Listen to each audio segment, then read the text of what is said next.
The shadow of Mama Zuri. In the heart of our village, nestled between dense forest and rolling hills, lived a family that everyone talked about. Mama Zuri, the wicked stepmother, and her stepson, Juma, were at the center of many whispered stories. I, Amani, was a childhood friend of Juma's, and this is my account of what happened. Mama Zuri was known for her sharp tongue and cruel ways. She was a widow who had taken in Juma after his father's death. The village people whispered that she never wanted Juma in the first place. She had a son of her own, Kofi, and he was treated like a prince compared to Juma, who was often seen working in the fields from dawn until dusk, while Kofi played with other children. One evening, I visited Juma's house to help him with some chores. The sun was setting, casting long shadows over the village. Mama Zuri was in a foul mood, yelling at Juma for a minor mistake. She often did this, but that day was different. There was an edge to her anger, something darker. Juma. Mama Zuri's voice cut through the quiet. Why is this millet not properly ground? Are you trying to starve us? Juma's shoulders slumped. He was exhausted and covered in dust. I'm sorry, Mama Zuri. I'll fix it. Mama Zuri's eyes were cold. You better do it quickly, or there will be consequences. I tried to stay out of her way, but I couldn't help feeling uneasy. As the night fell, the village was wrapped in silence, except for the occasional hoot of an owl. Juma and I walked in the dim light of a lantern, but I couldn't shake the feeling that something was off. Around midnight, while Juma was asleep, I heard a strange noise from the house. It was a low, guttural sound that seemed to come from the very walls. I decided to investigate. Quietly, I crept towards the source of the sound, the kitchen. Through a small crack in the door, I saw Mama Zuri standing over a large pot. She was mumbling something in a language I didn't understand.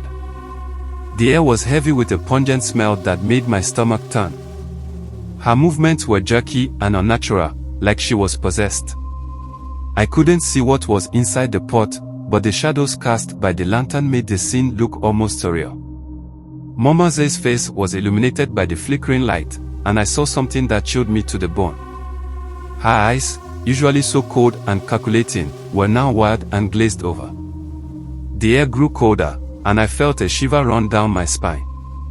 I wanted to run, but my legs felt like they were rooted to the ground. Mama Zuri started chanting louder, her voice rising and falling in an eerie rhythm. The sound of her chant seemed to echo through the house, and I could swear I saw dark shapes moving in the corners of the room. Suddenly, she stopped and lifted a small, bone-like object from the pot. It was covered in dark, sticky substance. She held it up and spoke directly to it in a language I still didn't understand. Her voice was harsh and demanding. She placed the object carefully on the floor and stood back, her breath coming in ragged gasps. Then, out of nowhere, Juma's small, terrified face appeared in the doorway. He must have heard the commotion and come to investigate. I saw the terror in his eyes when he saw Mama Zuri's strange ritual. Mama Zuri. Juma's voice was barely a whisper. Mama Zuri's head snapped towards him, and her eyes were filled with an anger that made my heart race. You're not supposed to be here, Juma, she screamed. Leave now. Juma hesitated but then turned and ran. Mama Zuri's voice followed him, echoing through the night. I knew I had to leave too, but I couldn't move. It felt like something was holding me back. The next morning, Juma was nowhere to be found. Mama Zuri said he had run away, but I knew better. I went to the village elders and told them what I had seen. They listened, their faces growing serious.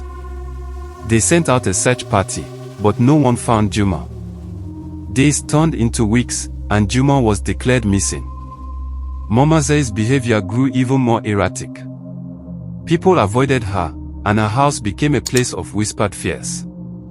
The villagers spoke of dark magic and curses, and many believed that Mama Zuri had used her powers to make Juma disappear forever.